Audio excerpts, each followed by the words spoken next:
Hey everyone, welcome to today's Program Yourself Thin podcast. Today we're talking about weight mastery is a never-ending marathon. It never ends. And I say that in that way just to make you clear that it never ends. And I want you to feel discouraged and frustrated and deflated when you hear that, because you got to get over it. It never ends. You got to stop thinking like a dieter that the goal is to get to your goal weight and then magically you're just going to stay there. No, you're not. Mastering your weight is very much like taking care of your teeth. Your teeth, taking care of them is a never-ending marathon, but you're okay with that. So you need to shift your mindset away from thinking of weight loss as a temporary thing that you're going to do, and then you're going to get to your goal weight, and then it's magically you're just going to stay there. And you need to start thinking about it as something you're going to have to do, if you care about it, until the very last day on earth. You're always going to have to think about it to some level. Now, of course, it gets easier. Learning to brush your teeth in the beginning, being reminded about it, not wanting to do it, turning that into a habit was a pain in the ass. But eventually now it's just automated. You just do it on autopilot. And that's a lot of what happens with your weight as well. So again, understand that it is a never-ending marathon, but at the same time, as you continue with it and as you focus on installing habits that support your weight mastery, it becomes easier and easier so that it starts to feel like your toothbrushing habit that kind of runs on autopilot. And that's how your weight mastery can feel as well. But at the beginning of the process, you have got to change how you're thinking about it. It's not a short-term thing that you're just going to do for a little while. It's something you're going to do for the rest of your life. And so if it's going to be something you do for the rest of your life, you need to do it in a way that actually resonates with you. And most of the diets do not. That's why you always quit them and can't get yourself to start them, because you don't want to do keto. You don't want to do intermittent fasting. You don't want to count your calories and your points. You don't want to do that. So you don't. So the secret to weight mastery and doing this for the rest of your life is to do it in a way that resonates with you, that works for you. So that you're eating foods that you like, living in a way that works for you and allows you to live at your goal weight. But it all starts by recognizing that if you truly want to master your weight, it's something you're going to have to at least keep one eye on for the rest of your life. And so take some time to really reflect on this, because once you do wrap your head around it and accept it, the entire process changes, and it changes for the better. So I hope this helps you out. If anyone has any questions, feel free to ask them. All right, folks, you do not know what's going on behind the scenes here. I was literally 20 minutes ago getting ready to hit the play button on the record, and I knocked the whole coffee all over everything in my office. It sucked, but luckily it didn't land all over my technical electronics. It just landed straight on the carpet, on the walls. It was a lot of coffee. I'm gonna be honest. But the other side, I'm lucky I got lots of dogs too. So, well, I got 2 dogs, but so we got a carpet shampooer, so able to fix it all. But yes, definitely a funny start to the day today. So I see Ronnie here. Ronnie says, hello. I've noticed when I weighed myself this morning that the scale hasn't moved for a couple of weeks. My dieting mind goes straight to cutting pleasure days, especially since it goes up after. However, I've also been stressed, which might play into it. How do you transmute stress and transform it into something more productive, like focus, for example? Any stories you can tell? Well, I mean, first off, great job. I think the most important thing I'm seeing you say, Ronnie, is that you weren't losing weight and you recognized the diet might kicked in, right? Very common. So you recognize that. Good job. And I think most importantly, the thing you recognize is that I've also been stressed, which might play into it. It absolutely plays into it. Promise you. When you get into moments and times of stress, 2 things I always reflect on are, and how it affects your weight. The 2 things I always think about is, one is cortisol. Yes, I do believe that when we're stressed, we increase cortisol production, and that can absolutely lead to you holding on to the weight. Okay, so that could definitely be a factor. The other piece of stress that I think almost is even more important is when we get stressed, we get hungrier, and our ability to recognize what we're eating and what we're doing goes down a bit. And so it's very easy to think, well, I'm doing everything the same as I was, but the weight's not moving the same way as it was, you know? And so a lot of times stress affects our perceptions. It affects our hunger, affects our cortisol levels. So I absolutely, if it was me, and I do this when I hit times of stress, and again, it's not so much my weight anymore, because my weight, I got kind of mastered in, but I literally was just thinking about this as my work. A lot of times what I work on instead of my weight right now is I'll do a lot of stuff with my work in terms of programming and thinking about things. And I've noticed my production went down a little bit this week. And there's a couple of reasons for that, but one of them is stress. I'm under more stress than I typically am, and it's, it's not horrible stress, but it's stress. And so I acknowledge that and I honor myself and I respect that my performance probably isn't going to be as good when I'm so stressed out as when I'm feeling calm and normal. And again, I think this speaks back to the idea that all you dieters got to reflect on. I call it the David Goggins mentality. This idea that, well, no matter how much stress you're under, you're still got to perform at 100%, and when you're under stress and you're depleted, that's when you really got to show up and give it 100%. That sounds great on paper, but in my life, I've never been able to do that. When I'm stressed, tired, exhausted, sick, bored, whatever, my performance dips usually. And that's just how it is for me. And so maybe you're not like that. That's awesome. But for me, my performance, my eating, things go up and down based on where I'm at in life. I'm not just a robot who can always perform at the highest level. So I think honoring stress situations in life, different, ways that things show up in your life, is a good thing. And, you take a little bit of the pressure off yourself. Again, this idea of always holding yourself to the perfect standard, I know that's the cultural wisdom, but I think it's a bunch of bullshit. And it certainly is for me. So again, I think you give yourself a little bit of grace, recognize the stress is there, and then start thinking, how can I, kind of back to your point, not so much about how can I transmute the stress and use it to perform at the highest level. And I know that's great. And that sounds great. But me personally, when I'm under stress, I tend to ask the question, how can I reduce the stress? And sometimes I can do it. And sometimes I'm just in a spot where I'm experiencing it. So, I've been sharing with you, my daughter's about to leave to college, and that's a big source of my stress right now. And it's it's not a bad stress, it's like, it's one of those good stresses in life, relatively, but it's also a huge shift in my reality. And so it's playing a little bit of havoc on my mindset and my emotions. And I respect that. Now, could I just force myself through it? Yeah, I guess. Maybe I can't. And so I just honor it. And, I do what I have to do. And if I don't rise to the same level I'd like to, and I normally do, I'm okay with that too. So it's not so much about me, transmuting it and fighting through the stress as it is honoring myself and saying, okay, I'm in a stressful state. How do I reduce the stress? And one of the ways I find best to reduce the stress is to take the pressure off myself, is what I'm saying. And I know that you don't hear that a lot because everything's about, come on. You got to keep it at the same level. I don't think that way. And so I give myself the grace to say, okay, this is kind of a stressful time. I'm going to ease off what I'm expecting out of myself. I'm going to lower my expectations so that I give myself a little bit more opportunity to kind of just recover and relax a little bit, take it easy, screw around a little bit, So I don't know if that's the answer you want to hear, but that's kind of how I think about it. And I don't care.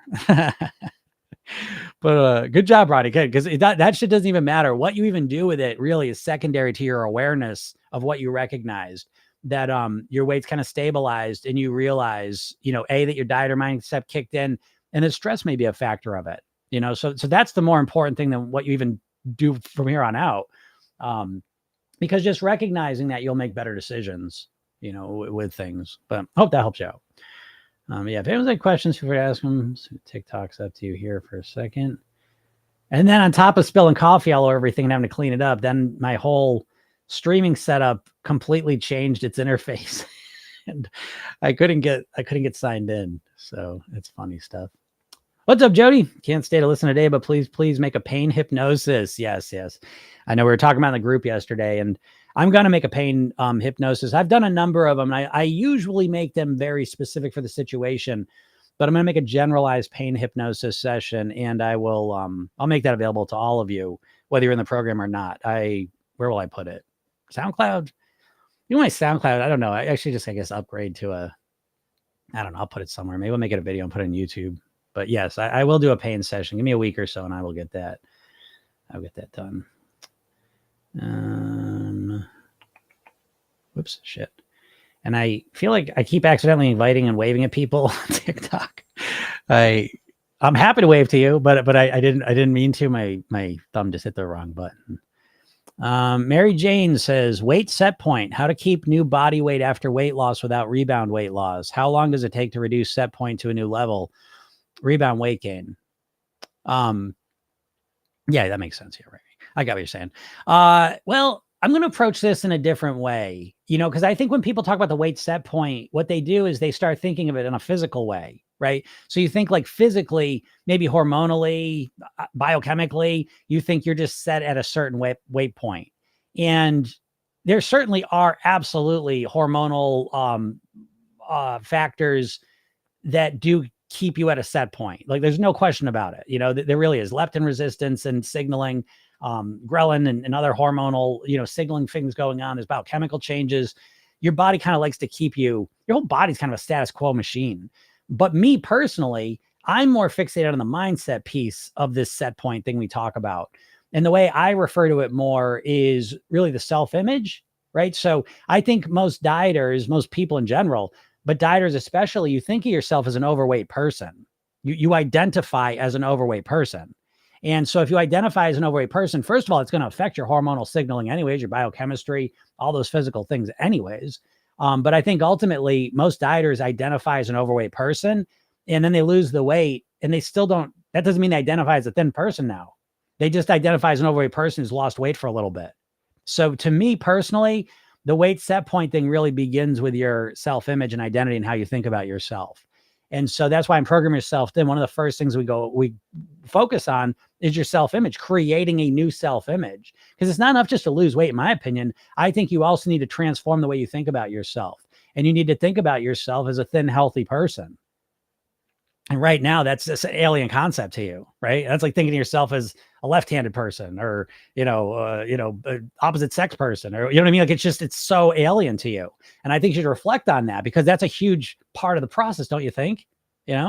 So I think that's really important. And so that's one piece of it. The second piece of the weight set point is that I think most people, you struggle with your new body weight, not because you struggle with your new body weight, you struggle with your continuing eating the same way.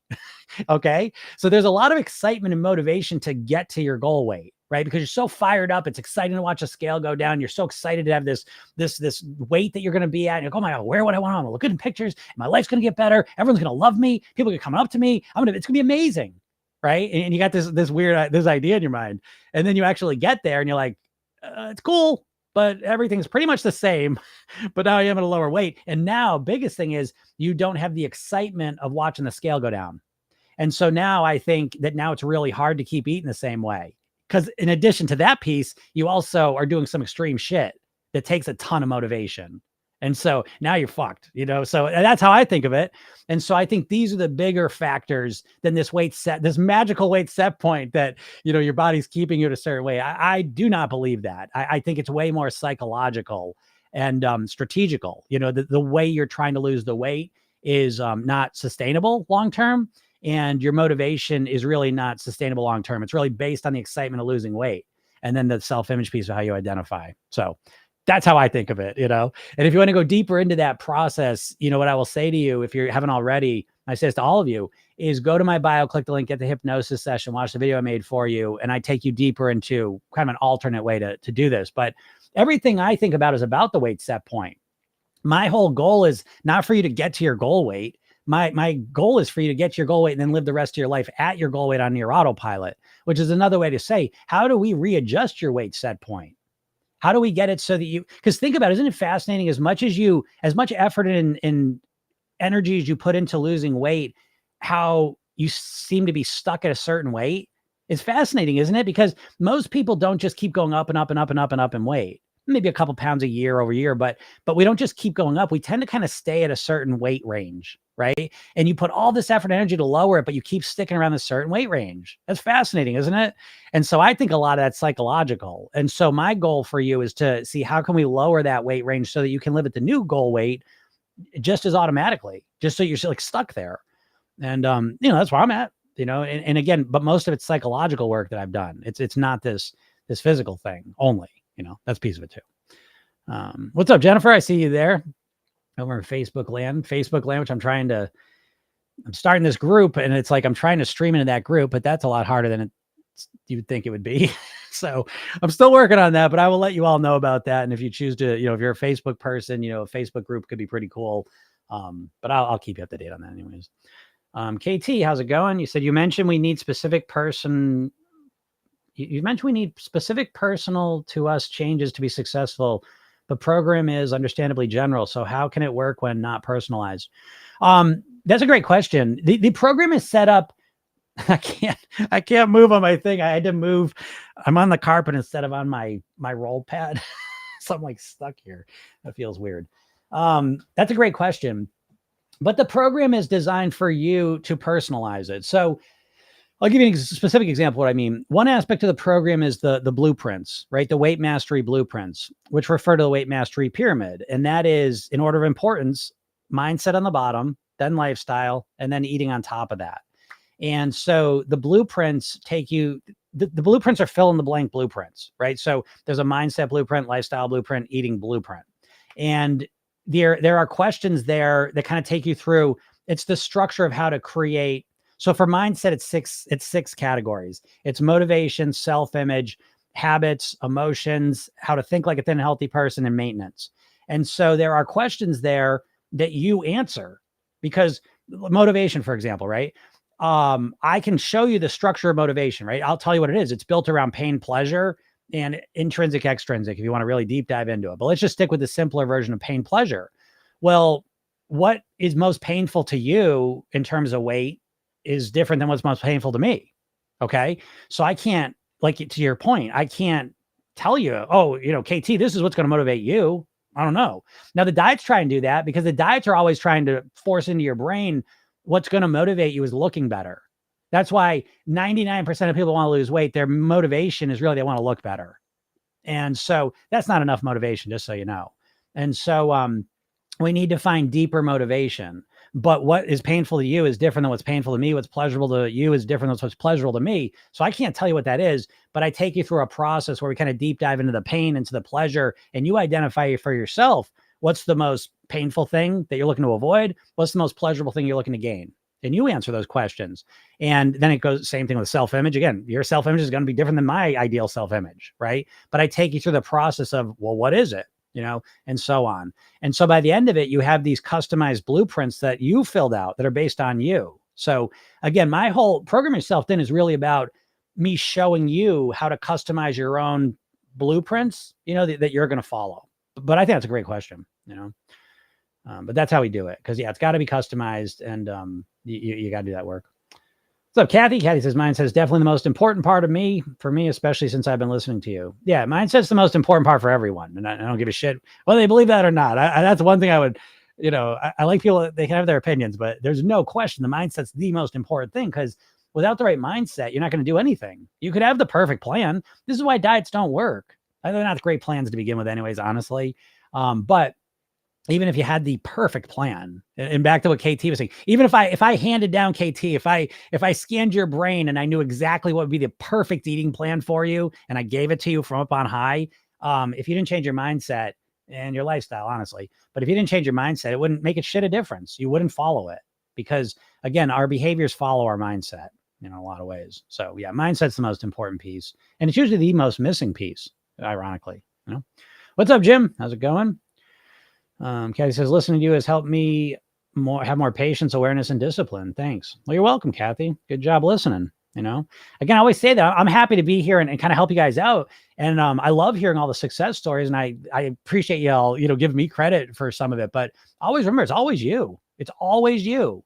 I'm glad to be a part of it, and kind of guide you is my goal. But I say this to all of my clients, even my private clients, it's always you. You're the one who's doing the work. So great job, Kathy. You're the one listening. So good job. Those are all important things. Rhea says, I have a wedding tomorrow. How I prepare for the food and still try to lose weight. I spend so much time thinking about food at work and writing lists of what to eat after I finish. What's the best kind of motivation? Answer my question, bro. Well, I was about to, but now you gotta act like an asshole. But I'm gonna make you wait. Let's see. What's up, Julie? Julie says, lost 3 pounds from last week, just throwing donuts in the garbage and making salads and veggies a priority, right? It doesn't take a lot. That's brilliant, Julie. I love that. Yeah, 3 pounds from last week, huh?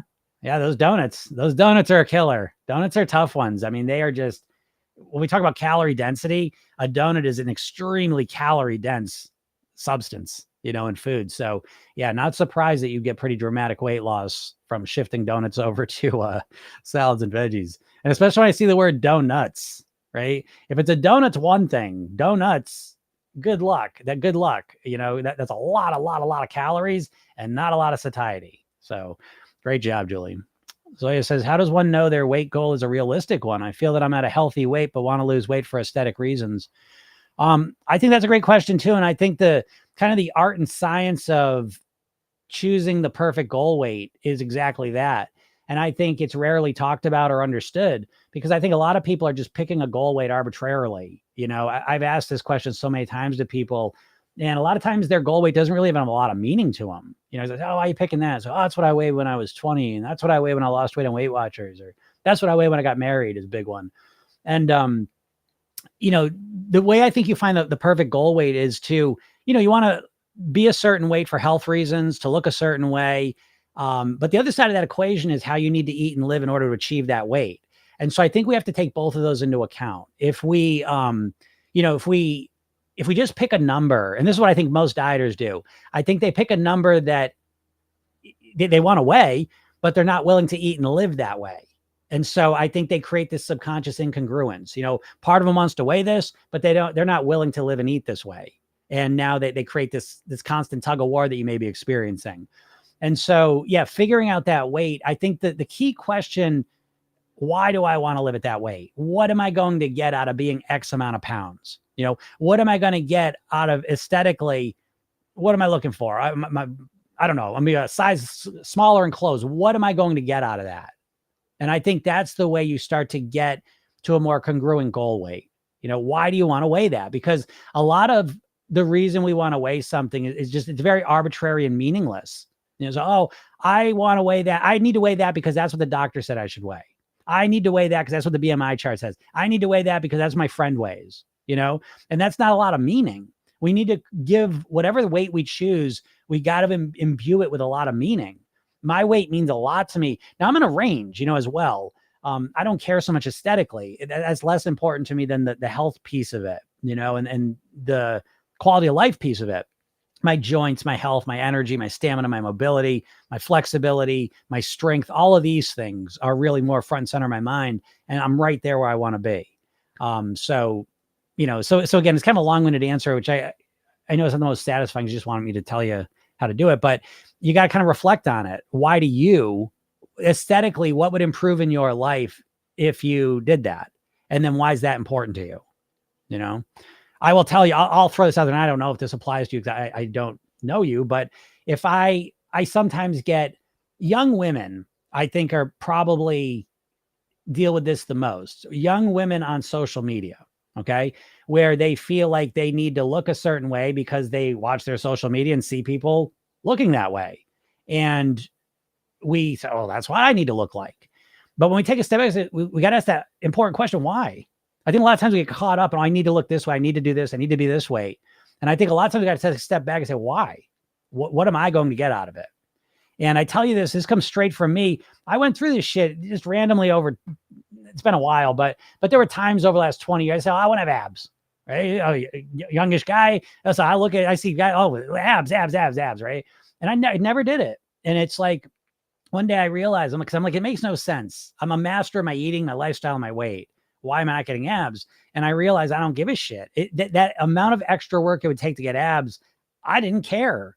It'd be cool to have them, but in my life, it would make zero difference. A married guy with kids, I got my shirt off 5 hours a year. It just made it for what?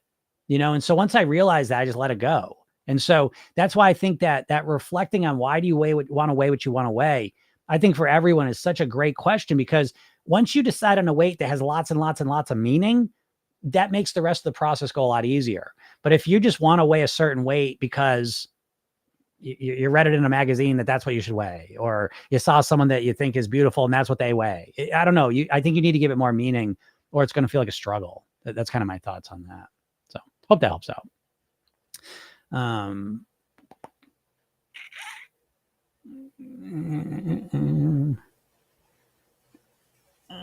Don's telling him to take a. Whoops. Ryan says, I want to eat at the weight of 100 kilograms and look 50 kilograms. Here, here, right? Don't we all? I want to drink beer and wine all day long and never be hungover or have any of the negative effects of it. But I know that's funny. But so I don't know. So what'd you mention? You mentioned you got a wedding tomorrow, how to prepare for the food and still try to lose weight. What I say to you is what I say to everyone that's going to like a special event, vacation, things like this. What I would suggest is I just made a video. It's a vacation's not the time to lose weight. And I don't think weddings are the time to lose weight. So what I'm saying is really part of this, instead of being all or nothing, being all or something.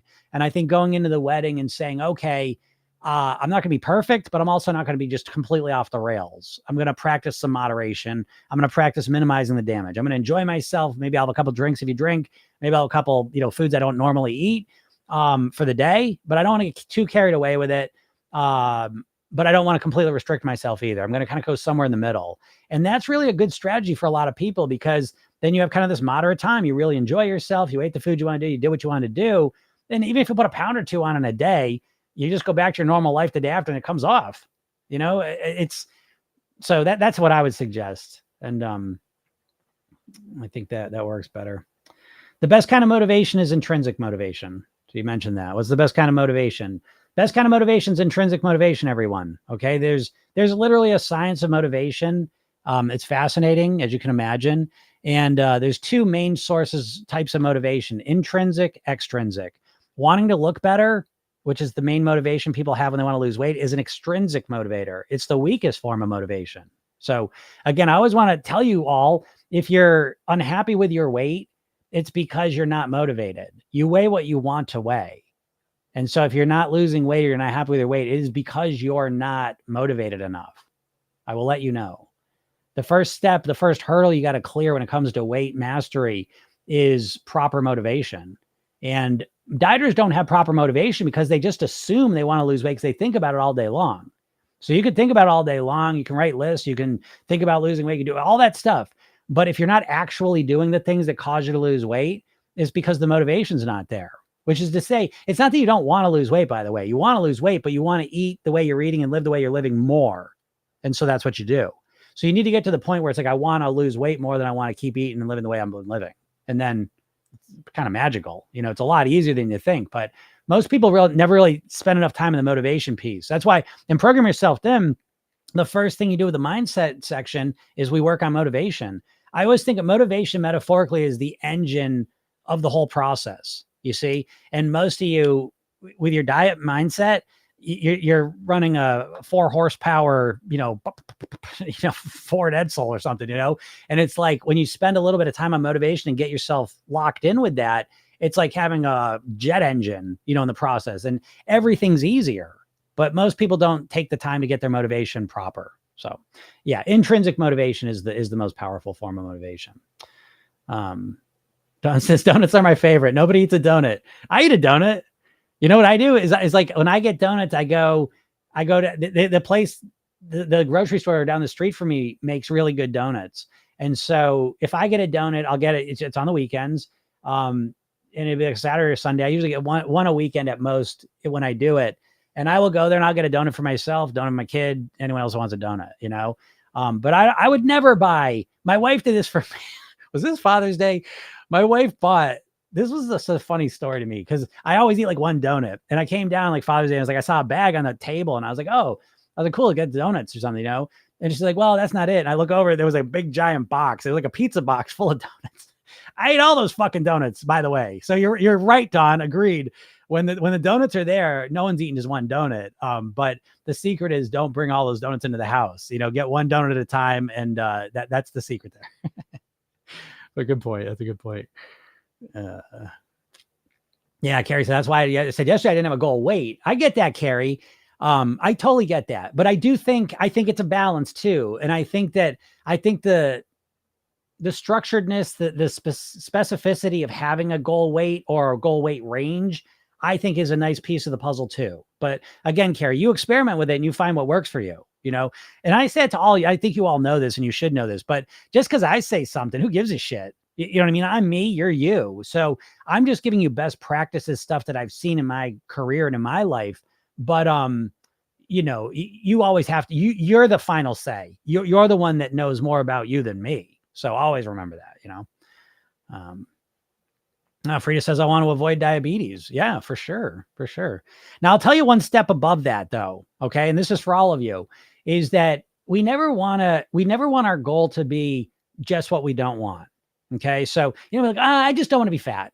I just want to avoid diabetes. That's a fine place to start, but it's not that motivating, because things that we don't like, not having things is less motivating than things we're going to have, if that makes sense.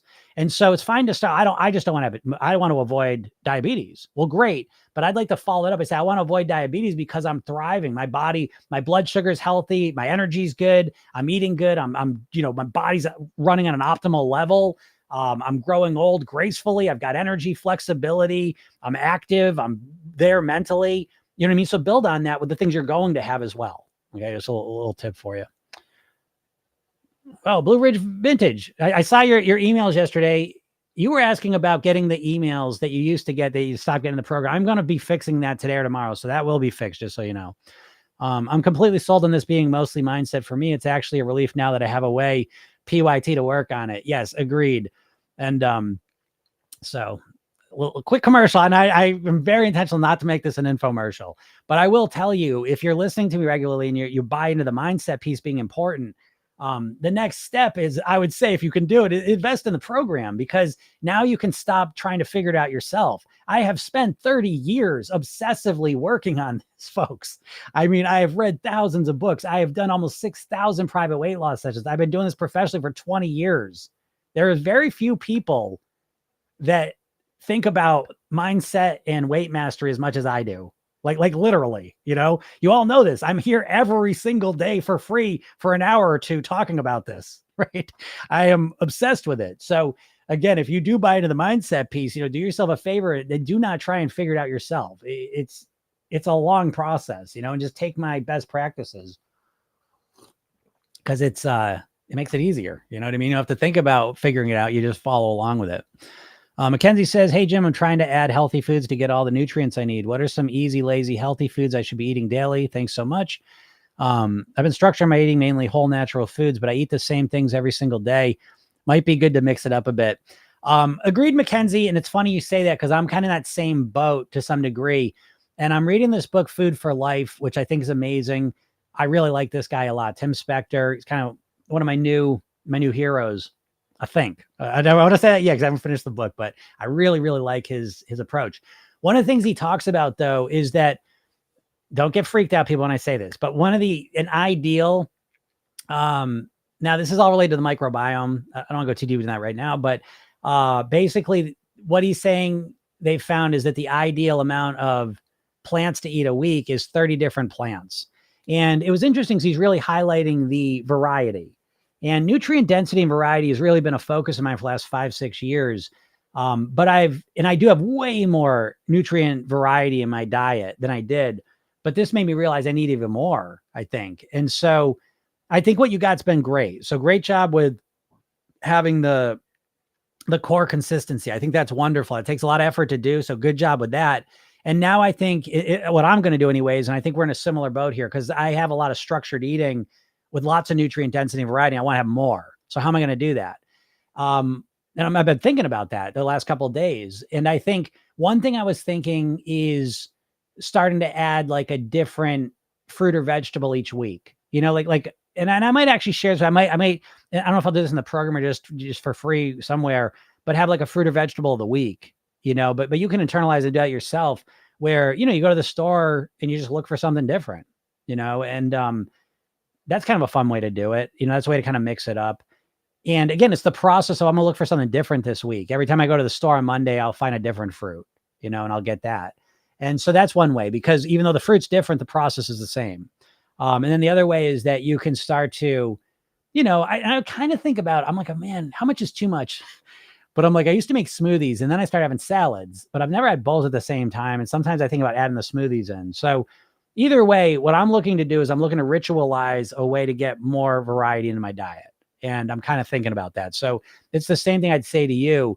And so what are some easy, lazy, healthy foods? I mean, you know, the easiest, laziest food you can eat is an apple or a banana. I think apples are the easiest, laziest because you can get a bunch of apples, put them in the fridge, and they're good for a long time. Bananas, you got to be a little more active with them and eat them. They'll go bad. But so I mean, just the basic fruits or vegetables. Carrots are great. Celery's great. And starting into the habit of eating those, those are kind of easy and lazy. But again, depends on kind of your situation and your environment and routine in life as well. But great job getting the kind of the core down. That's the more important piece anyways. But then again, and so to sum it up though, it's not so much what are the easy, lazy, healthy foods, but it's more like the baby steps of how can I implement these into my life on a regular basis. Then you kind of hear some of the things I like, maybe if I make a fruit of the week, all of a sudden that becomes a weekly ritual for me where it's bringing a different fruit in every week. Or if I do smoothies again, and I think maybe that, what I have to do is I used to drink smoothies every day, but maybe if I did smoothies 3 times a week, that might be a nice way to do it too. It doesn't feel as overwhelming. My brain thinks very much ritualistically. And that's because I understand hypnosis and I'm really looking to, your subconscious mind is very ritualistic, pattern oriented. And so that's what I'm always building around. But anyways, hope that helps out. Let's see. Beautiful and blessed life. Enjoy yourself and just be conscious. Nice. Don says, I always get 2. Yeah, 2 donuts, sure. That's funny. What's funny is everything's relative. I will tell you that. So it's like if all of a sudden there's a box of donuts in my house, I'll start eating a lot more donuts. If I just get 1 donut and that's all I expect to get, and that's the usual thing I do, then even eating that 1 donut feels like a lot. It's just crazy how relative life is. It's just, that's one of the most fascinating things to me in the history. But yeah, and get 2. I mean, if you're at your weight you want to be at, getting 2 donuts is fine. If you want to lose weight, cut it down to 1 donut. Yeah, carries a goal weight range for sure. Yes, that's a good way to do it. KT says, what about binge eating? Is that real in your opinion, or just a lack of self-control in the end? Oh, it's definitely real. It's absolutely real. No doubt about it. Is it a lack of self-control? I think absolutely not. I don't think about it that way at all. The way I think about binge eating is that it is a symptom of a deeper problem, is how I think of it. And I think that the 3 biggest, deeper problems that it's a symptom of, number 1 is that you're over restricting. I think dieters are famous for this. They over restrict. I'm not going to eat breakfast. I'm not going to eat lunch. And then afternoon and evening, they're binging and eating all day long, So I think over restricting and being too hungry is one of the biggest reasons why people binge. The next one is emotional, that you maybe in some emotional thing, you don't know how to deal with. It's overwhelming. You don't want to deal with it. You don't know how to deal with it. And the binge eating takes your mind off of it. That's simple. And or the binging and then getting that shame cycle is more easy to deal with than the emotions that you don't want to deal with. Okay. And the third one is it might just be a habit, and so you'd be like, oh, it's Friday, it's the end of the week. And now I just eat everything, and so it could be a combination of all these 3, or it could be just one of them. But I think the secret of binge eating, in my opinion, and I've worked with a lot of people. Now I want to be clear. I'm talking about kind of the more casual binge eating. I'm not talking about the disordered binge eating. That is not my specialty.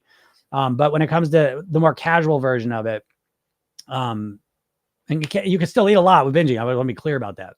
But what I find is the secret to dealing with that is to realize that it's a symptom of a deeper problem. And after you binge eat, instead of beating yourself up, you ask yourself 6 seconds before I took that first bite of the binge eating, where was I at? And then reflect, how hungry was I? What emotional state was I in? Is this a habitual thing? Is this something I do regularly in that scenario? And you start to diagnose it, because what Program Yourself Thin's really built around, it's a preventative approach.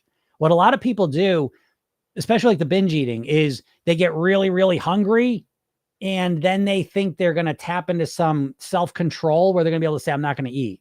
So I'll give you the example. The most common example I get, I know I say this all the time, but it's because I see it all the time, is someone will come to me and say, Jim, everything's going great. Breakfast and lunch are great. And then afternoon and night, everything falls apart and I just keep eating. How can I stop eating here? And what they're doing is they're saying, I need to have more willpower in this afternoon and nighttime. But that's not how I think about things. I like to take a step back and look at the whole picture. And I say, how did the binge eating happen? right? And I said, so what do you eat for breakfast? Nothing. What do you eat for lunch? Nothing. I said, well, no shit, because what you're doing by not eating is you're getting yourself so hungry that of course you're going to binge. You can't fight off your hunger. Trying to fight off your hunger is like, I always love, this is my favorite kind of parallel to the hunger thing, is go and hold your breath, right? At some point, go and hold your breath. And you're going to notice the first 10, 15 seconds, you're irrationally confident that you're going to be holding your breath for a long time. And then what happens is you start getting to 30, 40 seconds, you start panicking. And eventually you have to take a breath. And that's pretty much how the hunger plays out. And so people that think they're going to skip breakfast, skip lunch, they're thinking they have some magical willpower to not eat in the afternoon or dinner either. You got to eat. And so again, the problem is that you don't have self-control here. The problem is that you got yourself so hungry that you set yourself up to binge. And so the solution isn't to have some magical self-control here. It's to more strategically eat at breakfast and lunch so that you're nourished and satisfied. So when the afternoon and dinner comes, you feel comfortable and then you can make better decisions. So I hope that makes sense. And it's the same thing with the emotional thing. If the emotional trigger is one of the things that triggers the binge eating, it's not to say, well, I'm a stress eater. And so you say, okay, Jim, how do I get really stressed and not eat? I'm not going to tell you that because that's not what. So what do you want to just be thin and stressed? Oh, so I'm a depressed eater. So you just want to be thin and depressed? Is that the goal? That can't be the goal, right? So we want to go to the core problem. And the core problem is, oh, I'm stressed, I'm depressed, I'm lonely. Let's resolve that. How can you feel more relaxed? How can you feel happier and more comfortable, right? How can you feel more connected to people and loved, right? That's what you want. And once you settle that core thing, the eating, a lot of times, if it doesn't fix itself, it's at least a lot easier to deal with now. Okay. So I hope that makes sense because it's a paradigm shift. It's a complete paradigm shift from the dieter idea that the answer is always willpower. The answer is always self-control. I think that's utter fucking bullshit. I hate that idea so much. And I think it's total bullshit. I know it's bullshit. That's why it doesn't work for none of you. It's not because you're broken. That's why I get out here. I tell you this all the time.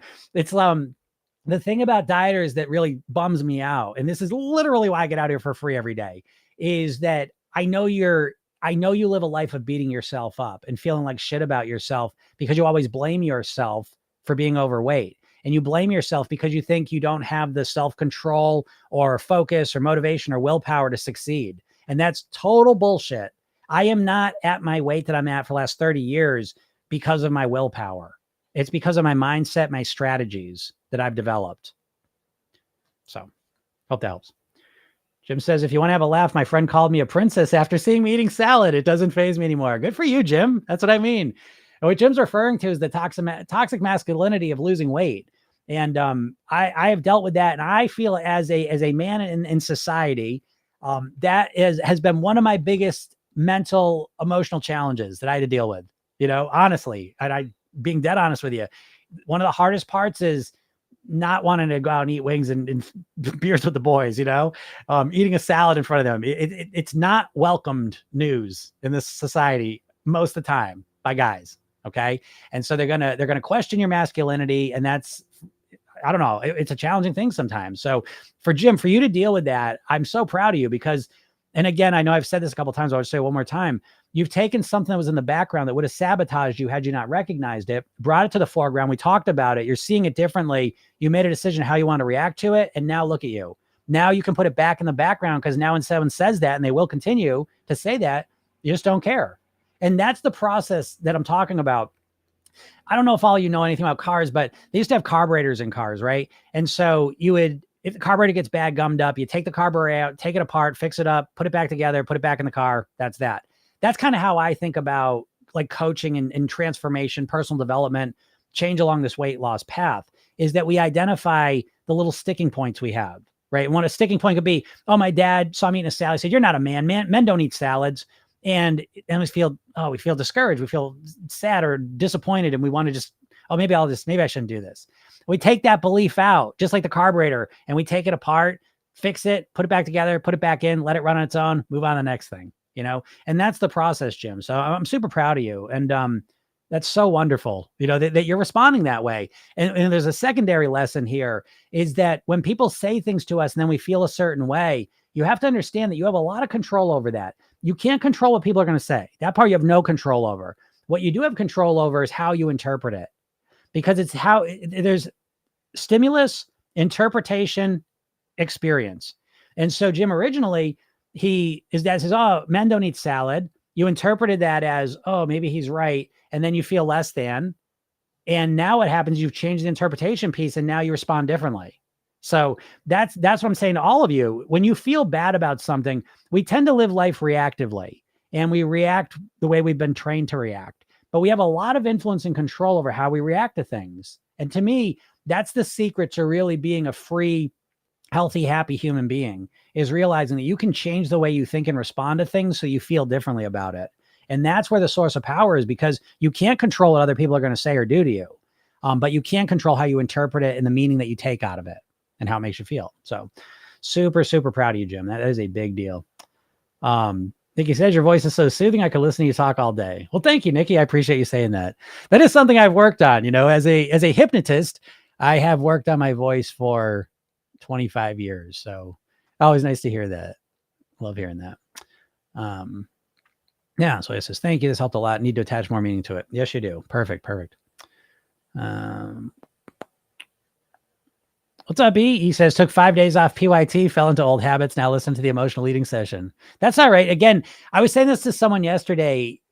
Would program yourself then, and I guess just in general, if you're, now, I don't always mean to say, listen, you can be on your own weight mastery path without programming yourself thin. I just never heard of that, because I never hear anyone having weight mastery programs or talking about weight mastery. But I believe in my heart that weight mastery, you can almost measure how far you are in that process, how far you are down that path, by the number of times you get off track and then get back on track. That's how I kind of define the weight mastery. So again, getting off track is unavoidable. It's always going to happen. And it's the ability to get back on track, because every time you get off track and you then get back on track, you're in a position now to learn a lot more about yourself. And so you can look at what those 5 days is, and you can evaluate, how did I get into old habits? And the way you got back into old habits is you changed how you were thinking. Okay. So start to notice what those old thoughts were that led to the old habits. And now you have more awareness of those and you can work on resolving those. But great job. Julie says, I'm overweight, want more energy. Yeah.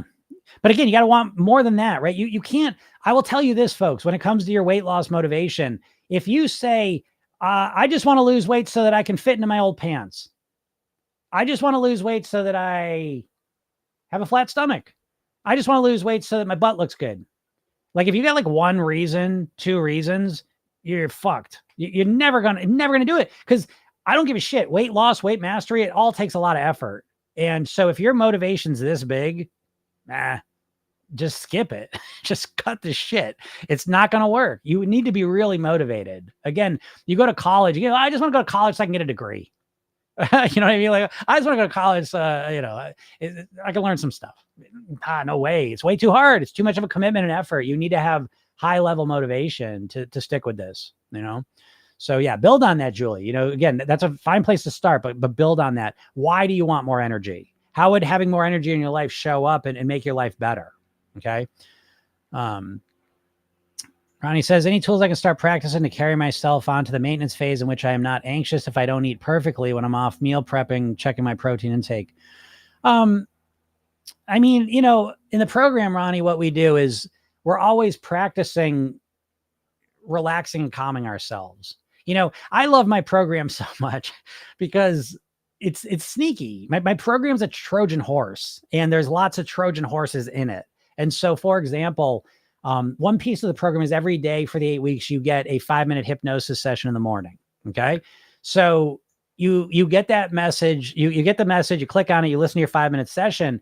And yes, you're getting lots of positive stuff in your head, but what you may not realize is every single time you listen to one of these sessions, you're practicing and getting better at relaxing, calming down, relaxing your shoulders, connecting to your body, breathing more deeply, activating your parasympathetic nervous system, activating your prefrontal cortex, being able to think more creatively, more calmly, more clearly. You see? So for you, Ronnie, you better have something like that. If you're not going to get in the program, you need to have daily, I would say.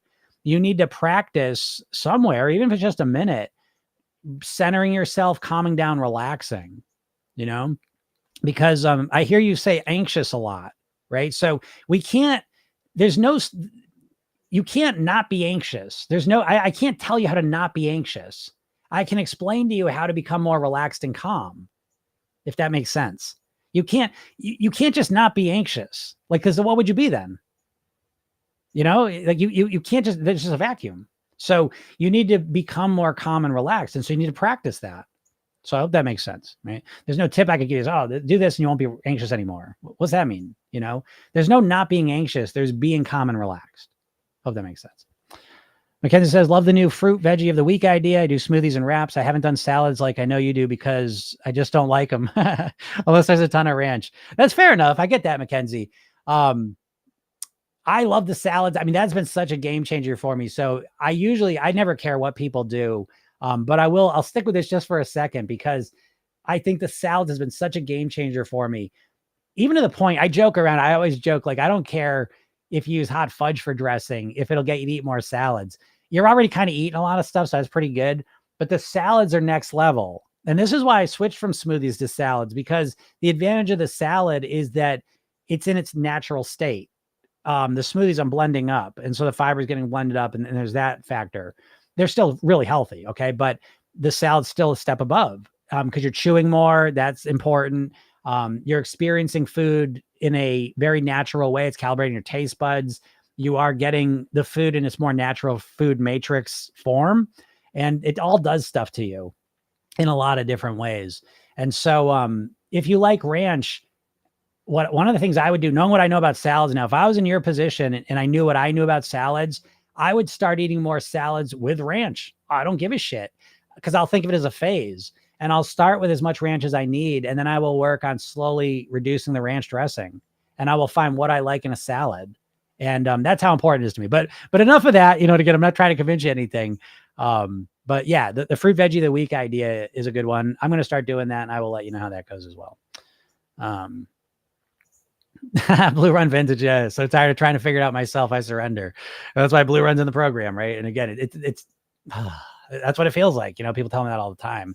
Because, yeah, I mean, even to that point, I don't know if you all know about like cognitive load and decision fatigue, but this is a big reason why you don't succeed with your diet as well. Is every time you start a new diet, it's very overwhelming to you cognitively. You have to make all these new decisions. You have to start doing all sorts of new food prep and food decisions that you never had to make before. And it overwhelms you.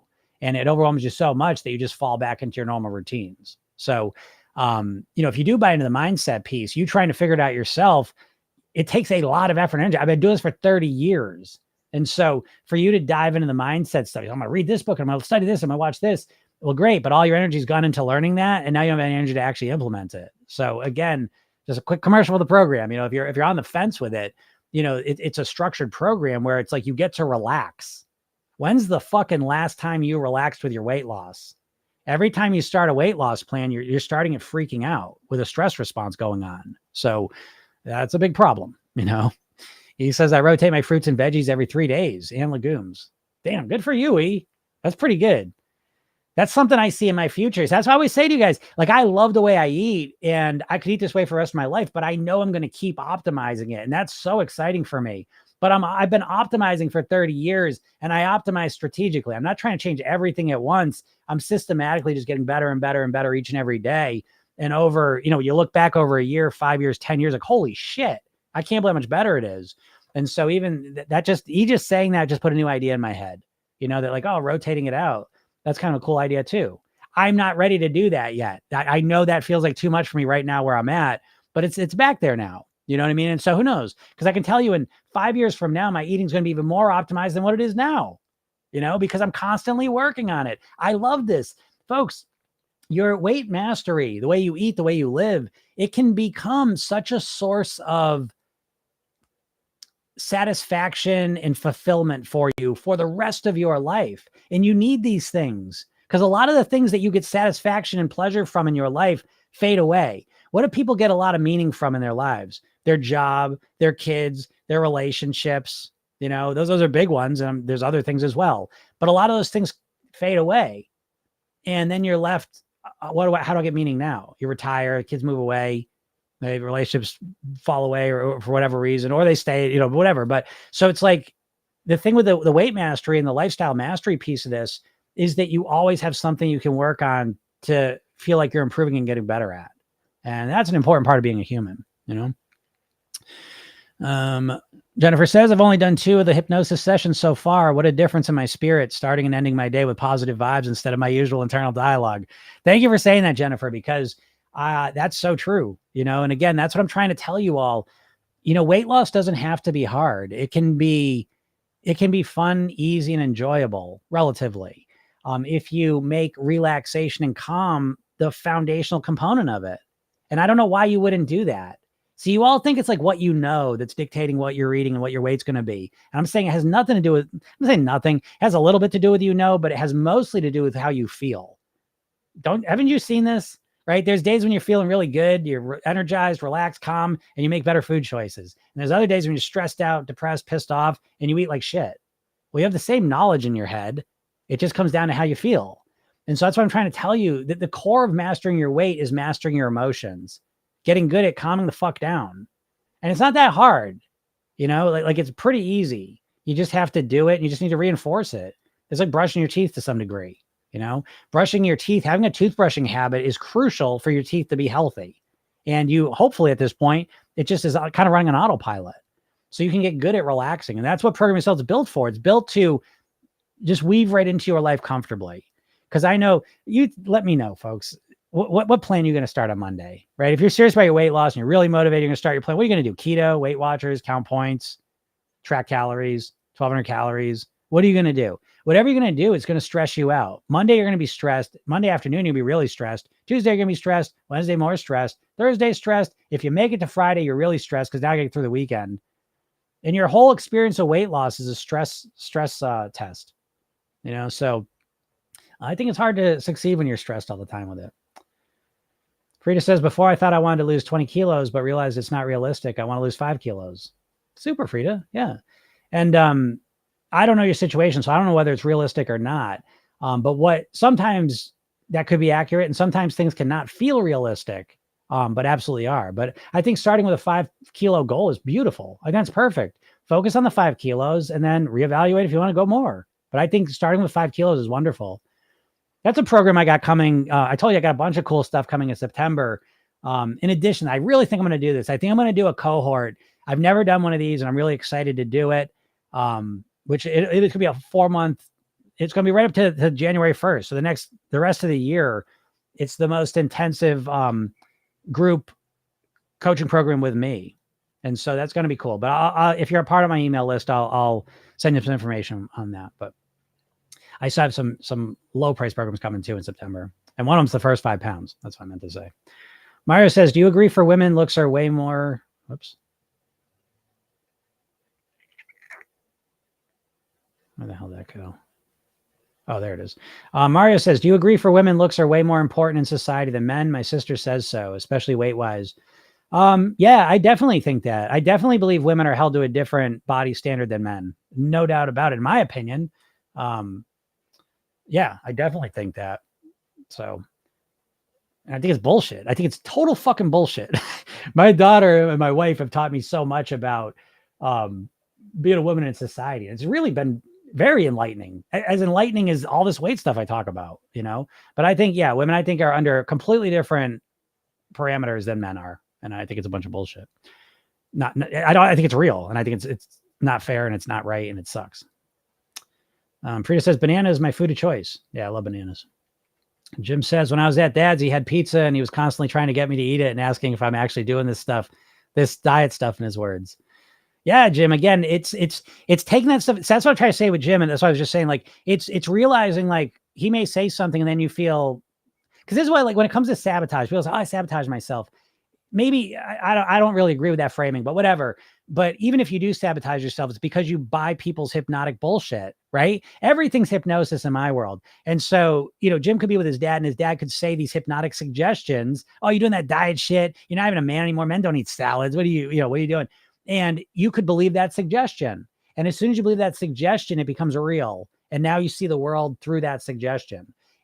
But if you start to gain the awareness that, oh, that's a suggestion coming at me, I'm starting to feel like weird, then we grab it real quick. We pull it out in front. Says, is that true? How do I want to respond to what my dad says? Oh, you're doing that diet stuff? What do I want to respond to it? Instead of just reacting like, oh yeah, I'm doing this diet. I've tried this again. It never works. Oh, I can't. Right. And then you just work yourself right down, which you all know how you do that. So for you, Jim, yeah, you pull that out and say, how do I want to respond to that? So, how you doing this diet stuff? And they're like, yeah, yes or no, or whatever you want to do. Again, you could explain it to them if you choose to, or you can say, yeah, I guess, or maybe, I don't know, I'm just eating better. I just want to feel better. Again, it's up to you. You know your dad, and you start off the answer to that question by saying, what is the outcome I want here? When my dad says, oh, you're doing that diet stuff again, what outcome do I want? You want to convert him and teach him all the stuff we're talking about here? I would suggest don't do that. Do I just want to exit this conversation as quick as possible? You say, I don't know. And it's like, yeah, you see the Eagles game. But you know what I mean? Like, again, if you want to just exit that conversation as quick as possible, what can you say that does that? And all of a sudden you regain your power and you start to gain your influence about how you want things to turn out. And that's feels better. What's up, Astrid? Astrid, hi, Jim. I spent the afternoon with my mother and we ate dinner together. I was relaxed. Astrid, I'm so proud of you. Astrid's a superstar. I'm telling you, Astrid's in the program and she is a superstar. She is transforming from the inside out into a whole new person. It's changing her relationships with the people. It is, Astrid, I think you all the time because everyone I work with, clearly, they all lose weight, but they don't always experience the same complete transformation in reality. What I mean by that is that sometimes people lose weight, but they're still kind of who they were. They're just a thinner, happier, healthier, more successful version of themselves. But for Astrid, it's like transformative. It's like one person turning into another person, and the transformations happen before even the weight loss has happened. That's what's crazy. Astrid doesn't know she looks like a different person. She's a different person. It's awesome to see, and it's exciting. And this is literally why I do it, because there is nothing, I think, for me personally, there's nothing more satisfying than watching people transform. It's the greatest thing. It's just one of the greatest things. So great job, Astrid. I'm so proud of you. So proud of you. I love that. Jim says, I took a piece and then he was like, yeah, you ruined it all. I'm just so lost right now, Jim. Help a brother out. Yeah, look. Hey, listen, Jim, I'm going from what you're telling me your dad's saying. Your dad is a saboteur, right? He's trying to sabotage your success. Why? Whatever. I don't know. You had a piece. So what? That doesn't ruin shit, Jim. Having a piece of pizza, see, that's that all or nothing diet mentality. But if you're eating more salads lately, you're making better food decisions, you're making better lifestyle decisions, a piece of pizza doesn't negate all that. Okay. So again, a month ago, you might have eaten 6 pieces of pizza. You might not have been eating salads. You might not have been making the healthy things you've been doing. So you got to take a step back and don't look at like what 1 hour of behavior was. You got to zoom out and look at like the last month of behavior's been. Okay. Nothing was ruined. And again, it's just one more evidence that what your dad says, I would put the opposite filter on him. And I saw someone say the Costanza thing. I don't know if you're referencing this, but I'm going to reference it anyways. That's crazy if you said that, but we want to do the opposite. So your dad says, hey, you ruined it. And it's like, oh, sweet. The more upset this guy gets, the better I'm doing, I think. That's one of the things I'd probably tell myself, knowing kind of what you're telling me about this. But yeah, you didn't ruin shit, by the way.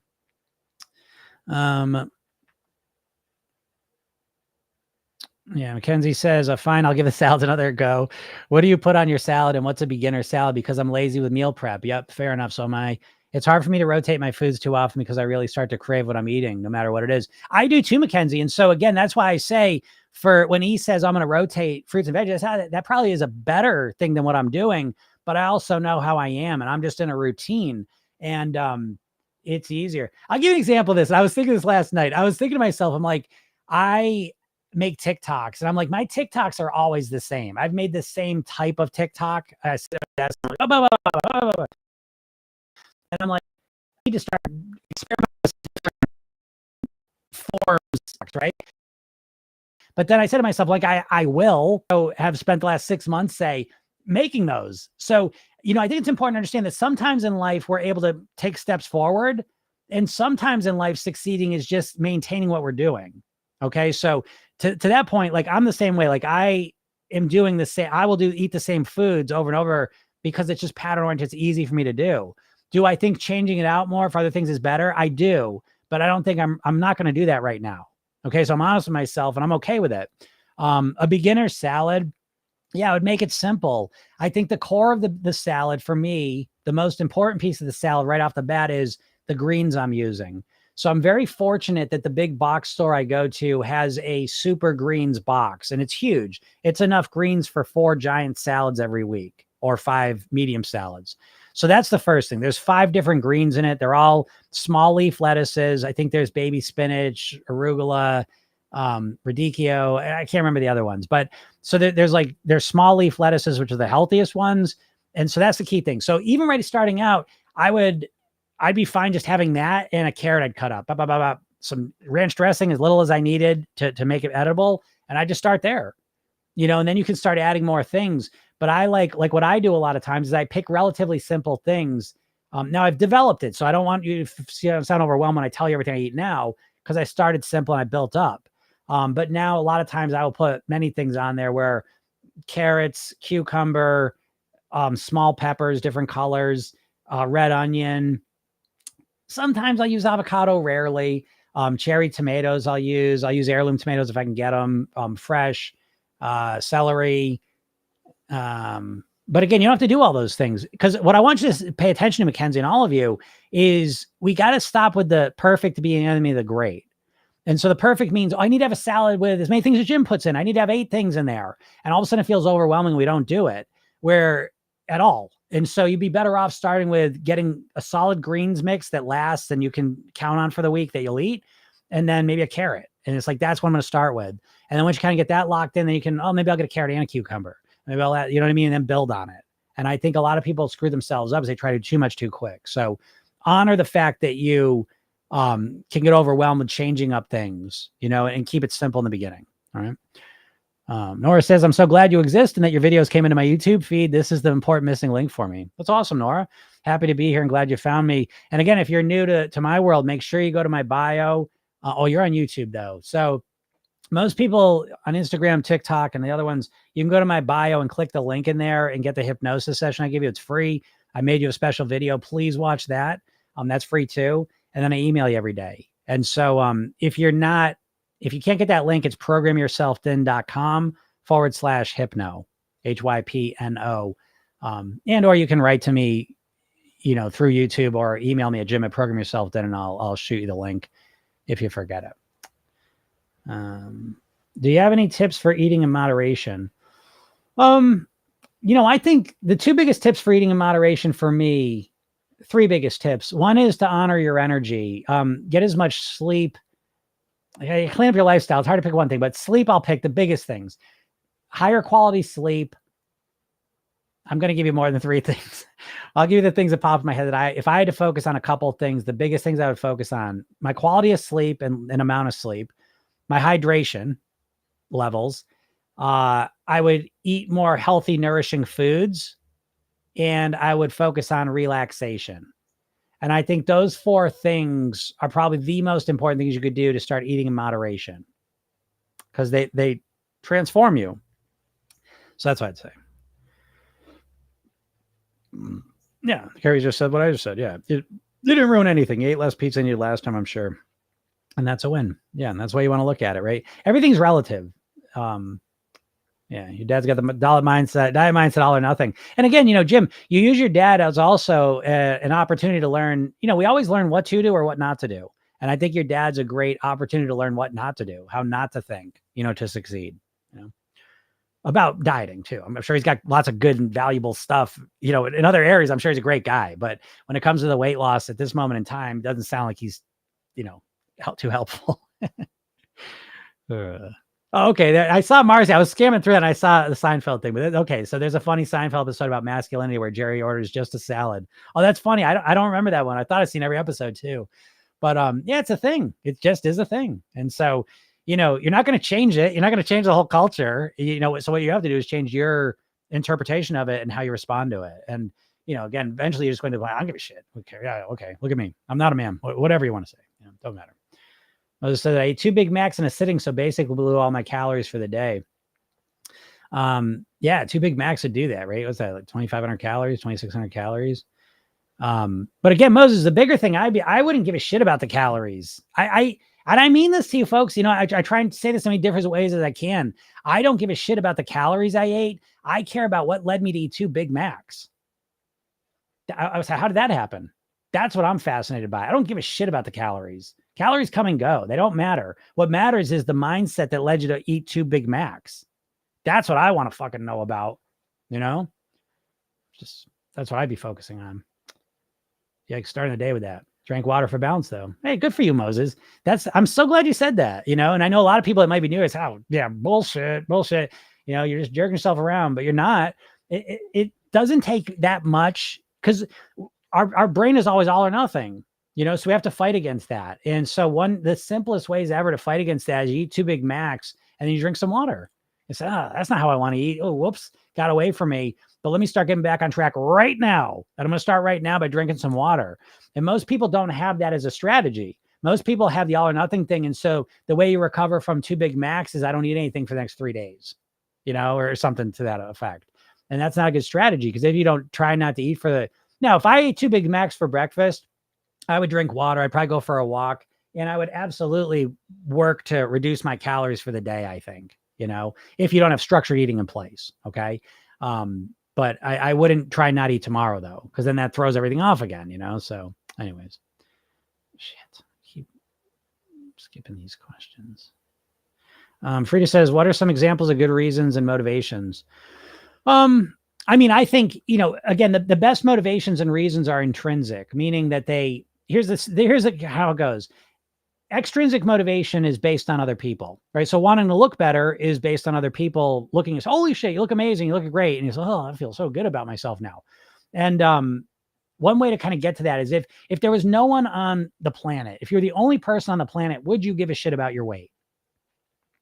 Right? And a lot of people honestly say, no, I don't give a shit then, right? That means you have no intrinsic motivation. If everyone on the planet disappeared, I'm not changing how I eat. I still want to eat the same ways. I still want to feel alive. I want to be healthy. I want to live as long as I can, all the rest of it, assuming you want to live in a world where there's no one, but you get the point of what I'm saying. It's just a thought experiment, but that's kind of a good litmus test to tell if your motivation is intrinsic or extrinsic. So my intrinsic motivation, my core intrinsic motivation is I want to live as long as I can. My dad died at 54 of a heart attack. So me taking care of my weight and my health is really important to me because I directly know the trauma and consequence of not doing that. So that's my motivation. And I think everyone can tap into that. You're trained to minimize the negative effects of food and weight in your life. But what you eat consistently is probably going to be the number one thing that dictates how long you live and their quality of life while you're alive. So it's super duper impactful on your life. You just don't think of it that way. So that's kind of the direction I would suggest going in to get better motivation. Jen says, I work in a daycare facility for old people and I really want to stay mobile as long as I can. Yeah, great. There you go. Because Jen sees it every day. She sees the face-to-face. She's seeing the real impact of what those decisions lead to. I think it would help you all to go visit some older people in your life. If you don't have any, if you're not around older people, go get around them. And I think that'll make you a lot more motivated. Okay. Dawn says, I feel like when we remove processed foods, suddenly veggies are delicious without the dips. Agreed, Dawn. Absolutely. Processed foods calibrate your taste buds to want more processed foods and to not want natural whole foods. So that's very true. Marcy says, since I've been eating more produce, I am generating more scraps to feed to my chickens. Yeah, that's great then. That's right. It's good for the chickens too then. Almost says, I just gotten what y'all talking about. Was this because I eat healthy and I take care of myself and I go to the gym? What is it about? It's about mastering your weight. In order to master your weight, you got to master your eating, your lifestyle, and your mindset, in my opinion. So you can go to the gym or not. That's up to you. You don't need to go to the gym in order to master your weight. But yeah, it's really about getting the mindset, lifestyle, and eating down so that you can weigh what you want to weigh. That's what it's all about. Yeah, he said hyperpalatable foods cause me to binge. The more I simplify my meal, the easier I get through the 4-hour fast. Yeah, so that's what I mean. Like when that's the value. Again, getting off track for a couple of days is a gift. It really is. If you learn from it. And what you learn, is you really reinforce. And you might have to learn a lesson a number of times, folks. It doesn't mean there's something wrong with you. If you forget, oh shit, I got off track and I ate a bunch of hyperpalatable bullshit and got lost. And now I'm back on track. So what? Who cares? That's going to happen a bunch of times. So what? But for you learned that now. And so you reinforced it. You already knew it. I know you already knew it, but now you reinforce it at a deeper level. So no big deal, But he says the cord mastering your weight is mastering your emotions. This is so true. Unbelievable. I have to get a handle on this. Yeah, of course. Yeah, mastering your emotions is right at the foundation. If you can't if you have no influence over your emotions, how are you going to have influence over your weight? Because how do you eat? How do any of us eat? Me included. How do I eat when I'm stressed, pissed off, sad, lonely, whatever? I eat like shit, So yeah, you got to handle your emotions. Mark says, now my breakfast eggs are going to be more nutritious. Oh, that's a good point too, right? Tina says, is there a benefit to re-listening to the morning hypnosis again in the middle of the day? That's an interesting question. And I would absolutely have to say yes. Yes, absolutely. There would be a benefit to listening to it. To listen to those sessions in the morning and then in the middle of the day, I think would be brilliant. They change, and again, the beauty of them changing is that, you don't get sick of them. The downside of them changing is that you don't get to reinforce it as much, repeat it as much. So I think, yeah, listen to the hypnosis. Tina's in the program, so you get morning 5-minute hypnosis sessions. But yeah, I think if you listen to the morning one in the middle of the day as well, I think, yeah, do it and let me know too. Let me know how that turns out. But I absolutely know it'll be more beneficial because not only are you going to get double the repeating of the suggestions, but you're going to practice being relaxed and calm another time, and that's going to help you tremendously. I think you would. I can't believe I never even mentioned to do that. If you're really, because I get a lot of the people in my program are all overthinkers. They're usually perfectionists, and I can't believe I've never even thought. I'm going to write that down on a. Tina, thank you for saying that. Re-listen. In the middle of the day. See, it's so obvious once someone says it and you think about it, but I can't believe I've never said that to people who are really like. They want to do everything. That's the best way. And that again is the difference between Program Yourself Thin and pretty much all the diets. The diets, when you're really fired up and motivated, you just go over the top crazy. You're changing everything all the way. I'm going to the gym. I'm going to change all my eating. I'm not going to eat carbs. Right. But Program Yourself Thin, like really, really doing it is listening to a 5-minute session a second time, relaxing 2 times. But I would bet that if you did that, Tina, I think you would get more than twice the benefit out of it. But you test it out and let me know too. But I think that's a great idea. You'd have to absolutely get more benefit out of it. Bramley Apples, do some people project their feelings? My friend told me my meal was too much, but it was normal. Do some people project their feelings? Yes. All people project their feelings, unless there's something wrong with them probably, but absolutely people project their feelings. Yes. So, and you have to recognize that some people project more than others. So you have to recognize those people and discount what they say based on that. Okay. But absolutely. Moses says, I've been binging for 2 days now, Jim. Why? I can't control it. Come on, Moses. You've been here long enough. You tell me why. I can't tell you why. You tell me. But don't do that. What the fuck do I know? I don't know why you're binging for 2 days. You're in France. I don't know what you're doing. Are you sad the Olympics are done? I don't know. It could be anything. You tell me why you're binging, Moses.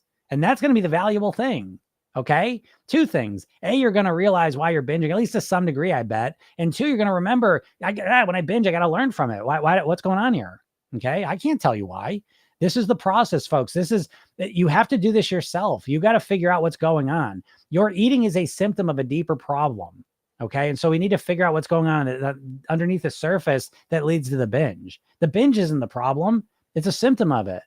Okay. So you tell me, Moses, why? I can't control it. Well, you can't control because you have no idea.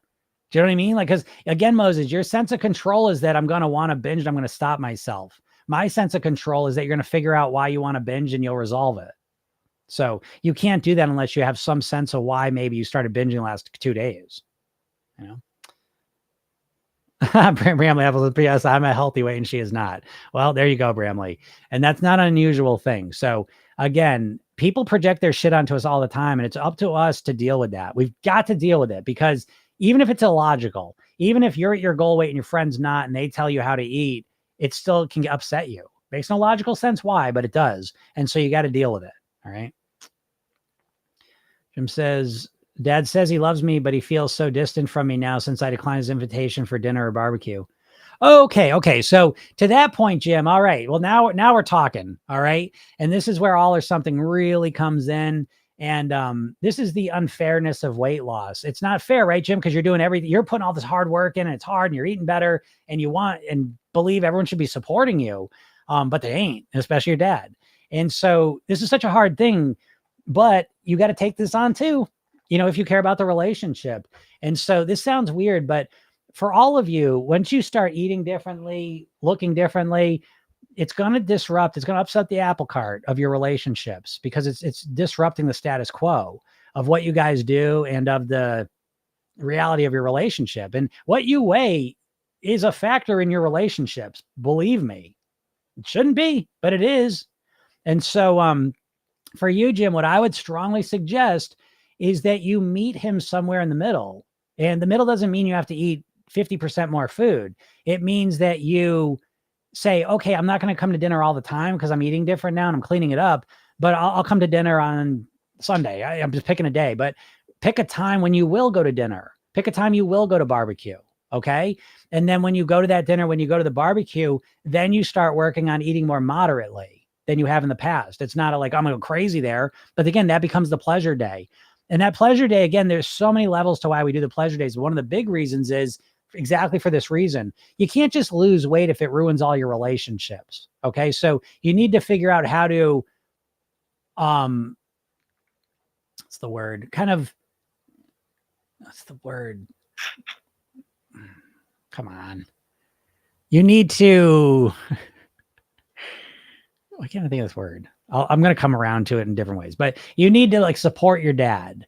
You need to reinforce that you still love him and that you still care for him and that you still want to be there with him. And you need to do that by going to his barbecue or his dinner, because that's how he shows love. That's probably one of the main ways he shows his love for you.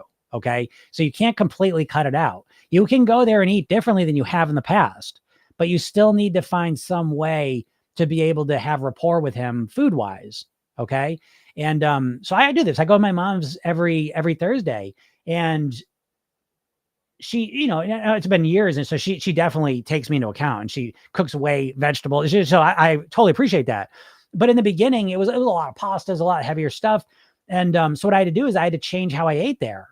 And what I would do is I would go to that dinner, and I would eat like lunch later. I would maybe drink some water before I went there. I would make sure I was kind of calm and relaxed going in there. I would do my redo rehearsal technique for eating there. I did a lot of stuff so that I could go into that situation where there was all these hyper palatable foods that I could had overeaten in the past and could easily overeat. And I got really good at eating in a more moderate way in that scenario. But I was still there at dinner, still, everything was the same except my eating was changing. Wasn't easy, but it was a sustainable, real thing to develop, because now I don't have to I can't see you. I can't come over to dinner anymore. Well, that's her main way of showing love for me. One of the main ways. And so I just say no to that.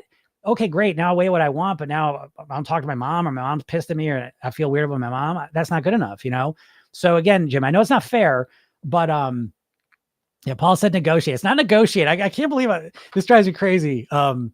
It's the word when you have to. It's not reinforce, but it's shit. That'll come to me. Crystal says, you've changed the way I look at losing weight. Was always what I look like, but now how I feel. Super, Crystal. Yeah, that transformation is great. And by the way, I just want to be clear, you can still want to look great too. You know what I mean? Like understand, I'm not saying don't give a shit how you look. Just don't think about that. Think about that, but let that be the cherry on top, of the sundae, using food language. But the core of it has to be, unless you're if you're a model, if you get paid, if your livelihood depends on how you look and your weight, if you're, young person on a dating app and want lots of DMs, you know what I mean? Then how you look may really be enough of a motivator, but the vast majority of it's not. If you're in your 50s, 60s, 70s, you're in a relationship, you know what I mean? Like how you look is not going to change the quality of your life enough to motivate you. Very rarely is it going to be,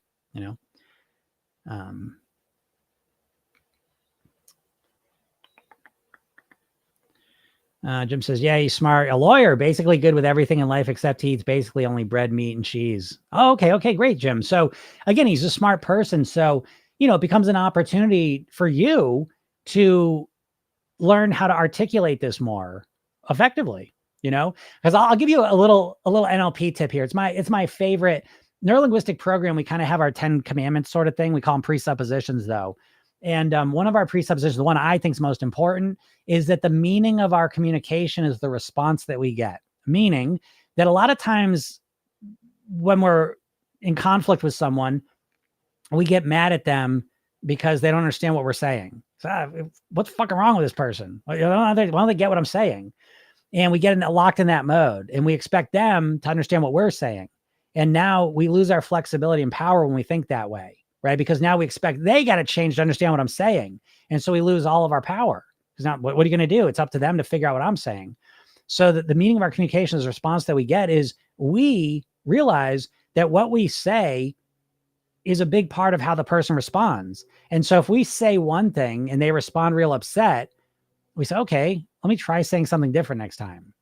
And so being able to articulate, because I can tell you, like I went through this. So when you, with the weight and the eating, part of it becomes that you have to, I guess, reaffirm is the goddamn word. So you have to reaffirm to them that you love them, that you want to hang out with them, that you love being with them, that they're great and all the rest of it.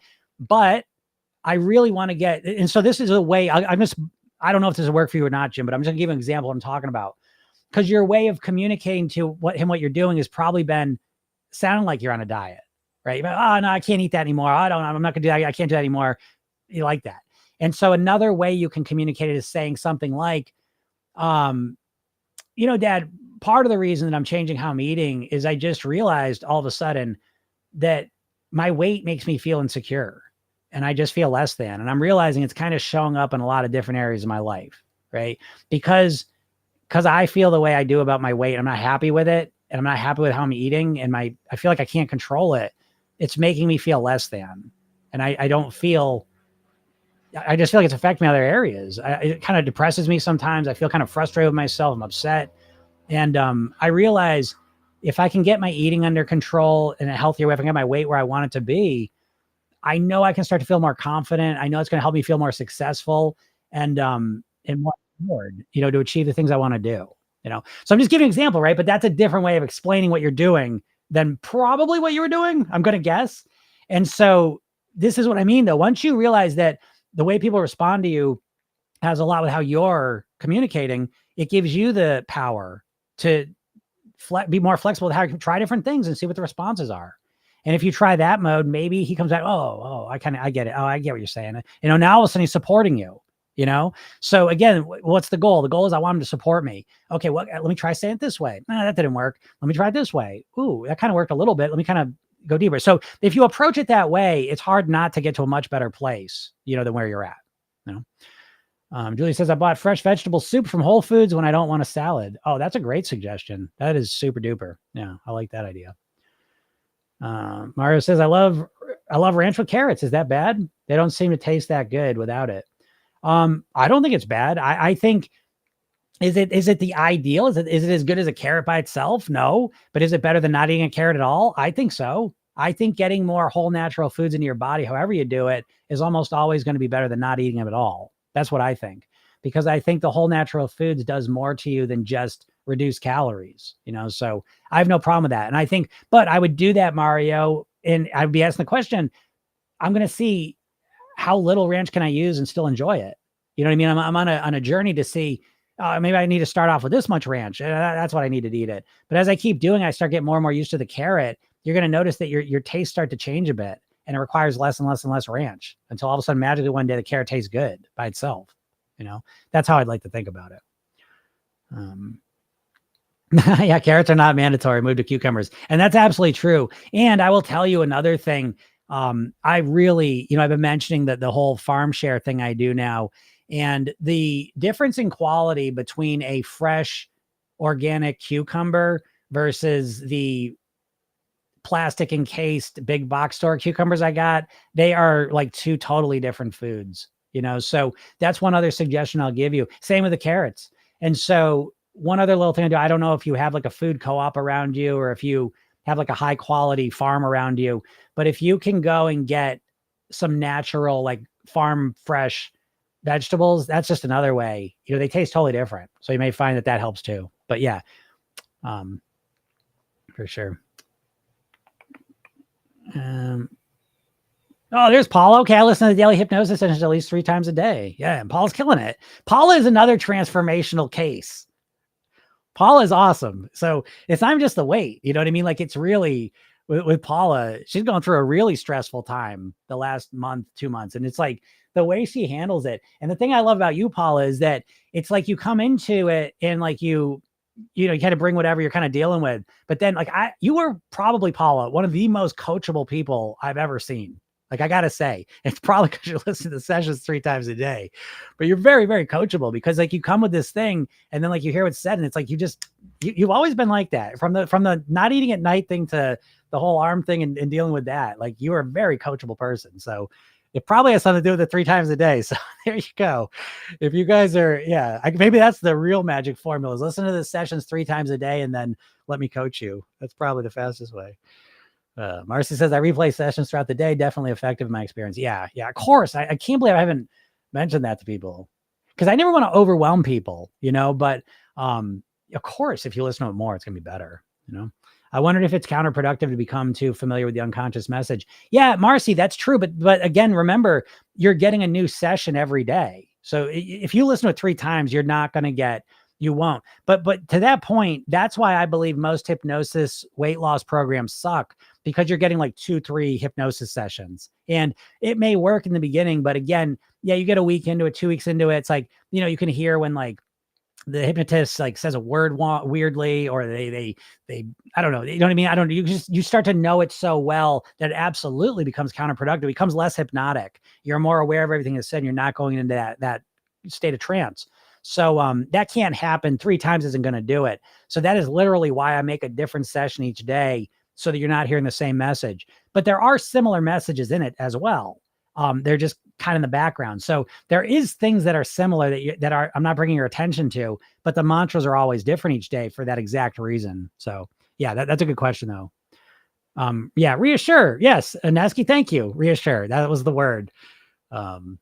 Yes. Reassure. We have to reassure the people in your lives. When you want to lose weight, you really got to reassure the closest people in your lives. Because again, you're going to be eating differently, acting differently, looking differently. And it makes people usually feel anxious, stressful, worried, all these different things, and so you got to kind of reassure them. Why can I think of reassure? It's so funny. Jim said, wow, that's so true. I do kind of talk to him as a dieter. This is so helpful. Thanks. Yeah, this will be a big difference for you, Jim, because the communication thing, this is a very common thing, and again, this is just one more example of why the dieting thing doesn't address the core, the most important parts of really mastering your weight. Because it's not enough just to have a plan. It's these subtle, soft things. You know what I mean? Again, the soft skills, right? That's kind of a buzzword in the, I don't know, I guess in the business world, but it's like the soft skills of weight loss. It's not the meal planning. It's not the calorie counting. It's usually the relationship with the person that's closest to you, the closest people in your life. And all of a sudden you're eating different and acting different, looking different. It upsets the apple cart and you need to be able to manage that. And it's not that easy. Again, for Jim here, again, I'm glad to be able to kind of help you each day, but each day it's another level, right, of thing. And when you talk differently to him, again, if you talk differently to him, you're going to get a different response. All right. And then let me know how that goes. Mario says, do you use any dips or do you just eat it bland? I eat pretty much like I don't eat anything bland, actually, now that I think about it. I eat my apples with peanut butter, my bananas with peanut butter, and my fruits and veggies in the salad I eat with dressing. So I rarely eat things bland, but well, that's not true. I eat cherry tomatoes bland, like just eat them. I would eat other stuff bland. I just don't because I don't like snack much. You know what I mean? So it's like when I'm eating, it's usually like a mealtime and I'm usually eating it with something. So again, I don't think there's any problem using a dip. Is it the ideal? Is it even I think that to myself, I'm like, I wonder if there'll ever be a time where I eat my salad with no dressing. And again, it's one of those things like, wow, that'd be really cool. Like if I love this salad so much, like I didn't even need dressing. I'm like, wow, that'd be pretty cool. I'm not in any rush to get there. I'm not trying to make it happen, but it's an idea in the back of my mind again. And who knows, maybe in 5 years, I just eat raw dog salad. And it's like, that to me would be like, holy shit, that would be cool. But I'm in no rush to do it. I don't care because right now having the dress, it's whatever. But I use less and less and less dressing. That's part of my strategy. I use less and less and less of it to see, Where's the sweet spot? And sometimes I use too little of it. I'm like, gross. I don't really like this. I put a little extra on. I'm always, again, I honor how I feel about it. I'm not going to force a salad I find disgusting down my throat. I'm not going to do that because it's not going to last, So I want to make it enjoyable, and I think that's important. So yeah, use a dip. But if you use a dip, for example, Mario, I would be optimizing the dip. Okay. So for example, probably, well, I wouldn't use ranch dressing. That would not be what I would want to use, like, or blue cheese. I would use hummus, and hummus is wonderful, especially if you make it yourself. It's just chickpeas. And so now you're getting, the fiber and the satiety of the beans, and you're getting, celery or carrot or whatever you're eating it with, cucumber. So that can be helpful. So yeah, but again, start with where you're at. It's fine. Again, it's not about trying to change everything to be healthy. Oh, I gotta eat the healthiest. Start where you're at and then keep optimizing it. And optimizing can be, I'll use less ranch dressing. I'll use, hummus, you know what I mean? I'll just eat it plain, whatever. But again, do what you're doing that feels good, and then just keep optimizing. That's the secret. Julie says, when you go to a party or barbecue, bring a dish that you can eat and others might like too. Yeah, that's true too. Yeah. Again, what I like to do when I go to parties or barbecues, I really manage my hunger. So I pretty much, when I'm going to a party or barbecue, I'm making sure that I'm relatively satisfied. I'm still hungry enough to eat stuff, but I'm not famished. I'm not, starving around all this hyperpalatable food, and that works pretty well as well. In addition to the rehearsal technique of kind of program myself how I'm going to do it. Ronnie says, is there a Facebook group for this so that we can support each other, especially when you're not there? I have to meet these people, Mario, Astrid. They're not here on YouTube. Yes, that will be the Facebook group. And I'm be the first to let you know, I've had this group and I'm not a good group leader. I will let you know that the Facebook group thing is not my strength. I'm not afraid to say it. But I'm going to do it specifically because people have said that. People have said it would be nice to be able to connect up with people. And that's the easiest way to do it.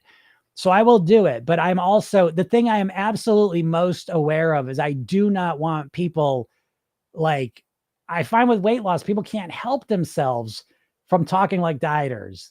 And so I have zero tolerance for that. So it's like, I don't want to be like, the comment Nazi. So I don't know, but I am going to manage that. So it's like, I do want it to be a place where people can connect to themselves and just get, they'll be able to watch these videos. These replays will be up there. I'll put my videos up there. So it'll be a place where you can see the content too. But I am concerned. Sometimes Facebook groups kind of spin out of control, and I do not want to be associated with the toxic side of social media in any way. So I am sensitive to that. But so I have this group. It's set up now. You can all go check it out now. Even it's it'll look old and not working because I'm trying to put this video into the group and it's just not happening. I'm trying to figure that out. But it will become a more vibrant place. But if you want to try and get in there, it's Program Yourself Then Spark on Facebook. So if you want to go get into that group, you can go there and request joining it, and I'll pop you in there.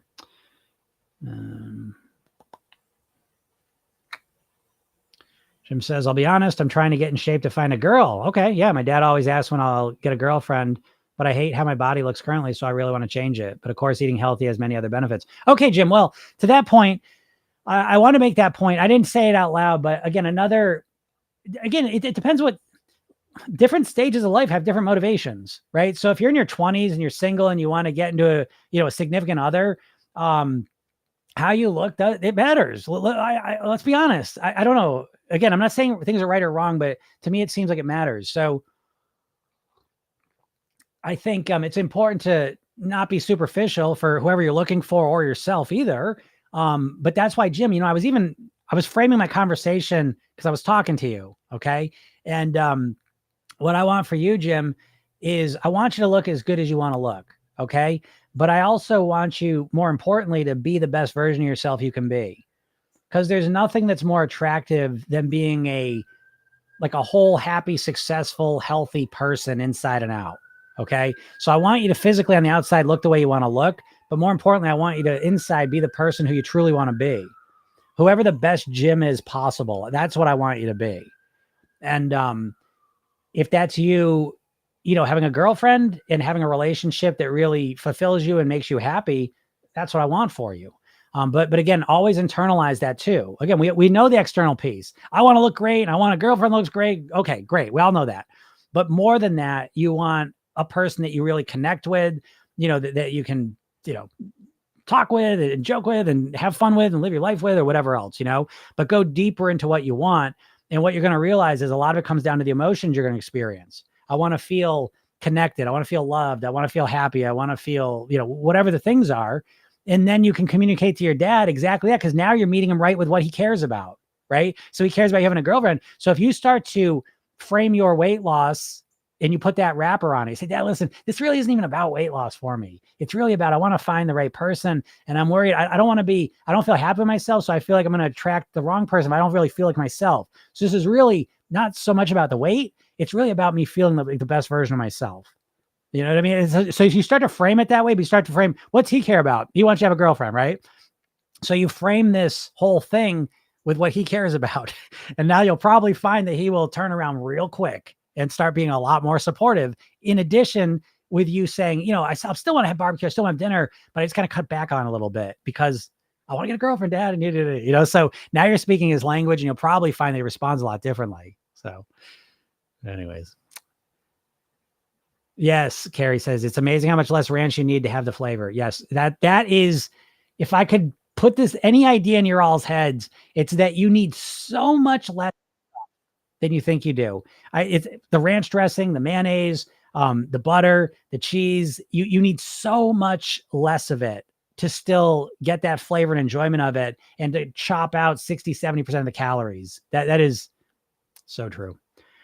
KT says, so true. Facebook groups need so much moderation. It's tough to monitor all the time. I know that.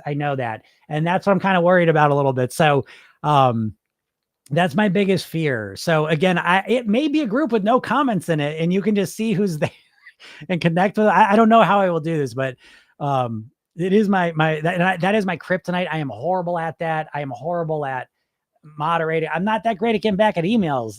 Some of you may know. And so I'm working on that one, but so that has always been my biggest hesitation with the Facebook group, is people acting a fool and me not being able to catch it in time, and then me being associated with people acting like dipshits.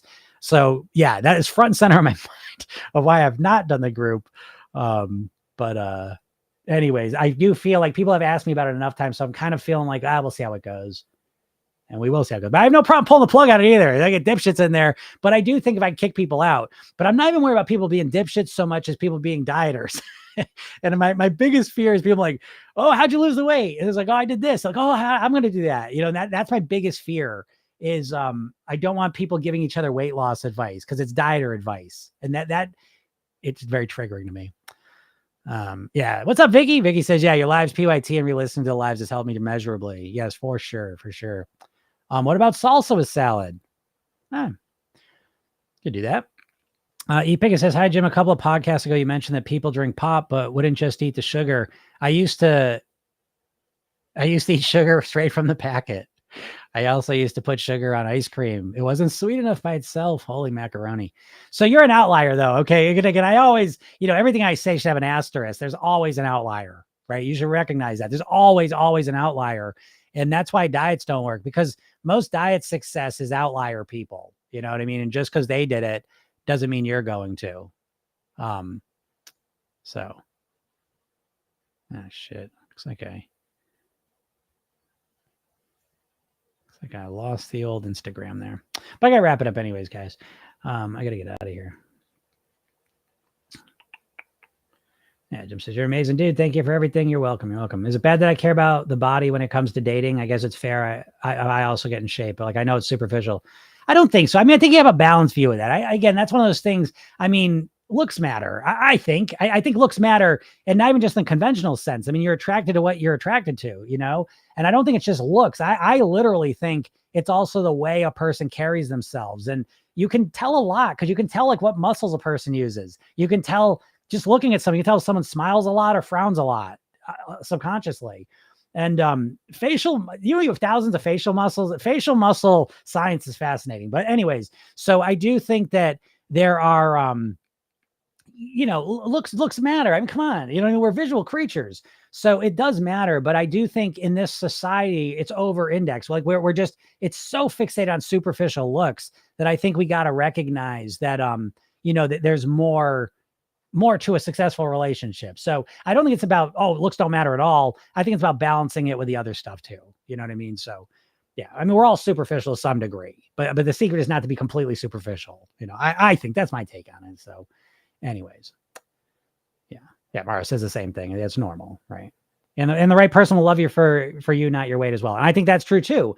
But again, I don't know. And I you may not like hearing this, but I don't, it's just been my experience that weight does come into the picture. I mean, we judge people on their weight. I know it's not fair, but people do it. And so I'm not going to sit here and live in fantasy land either. And it's what I see. So sometimes we got to say things that aren't, maybe feeling politically correct or appropriate, but they seem kind of real. So I don't know. It's a little complicated, I guess.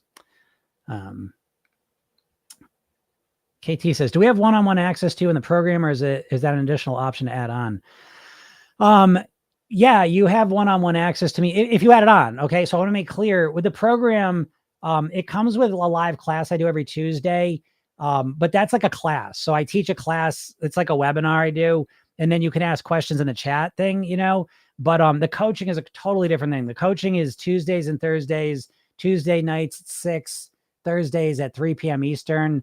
And, that's over Zoom. And then I keep the group small and I work directly with you. So that's as close to one-on-one as you can get with me, for, to work with, like, one session is $2,500, to work with me privately for, a package is $25,000. So I do have something coming out. It's going to be somewhere in the middle of there. And that's going to be like a 4-month program. It's going to be from now until the end of the year. I really think I'm going to do this. I'm going to reflect on it for one more day, but I'm really excited. I think it'd be fun where I'm going to work with you, really intensely to help you fill your blueprints, all the rest of it.